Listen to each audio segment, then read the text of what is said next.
We are a very small federal agency. SAMHSA stands for the Substance Abuse and Mental Health Services Administration. That is an agency that sits under the very large department of the Department of Health and Human Services for the U.S. government.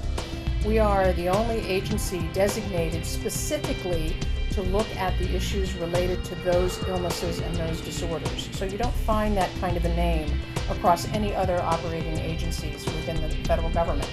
We're specifically set up to make sure that the American people understand and pay attention to mental health issues broadly, to mental illnesses specifically, and to substance use disorders, because for hundreds and hundreds and hundreds of years, most people who had mental illnesses or substance use disorders were isolated and kept away from the mainstream healthcare system.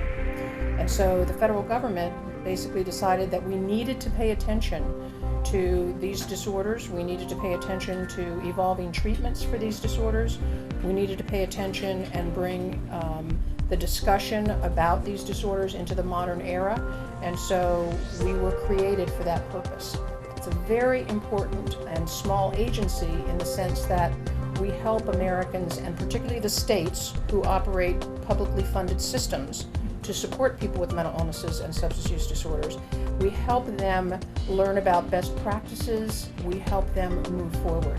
The Center for Mental Health Services, CMHS, is one of 3 centers under the SAMHSA umbrella. And there is a Center for Substance Abuse Treatment, a Center for Substance Abuse Prevention, and the Center for Mental Health Services basically does a variety of things. We do promotion of mental health generally, that is, we want people to talk about what mental health status means and how do you promote sound mental health. We are experts in the treatment of mental illnesses, which of course are a class of illnesses, all the way from autism to Alzheimer's and schizophrenia and major depression. And we also do a variety of work in mental illness prevention. That is, we commission reports like the Institute of Medicine report that focus on ways in which generally we can think about preventing some of the major mental illnesses.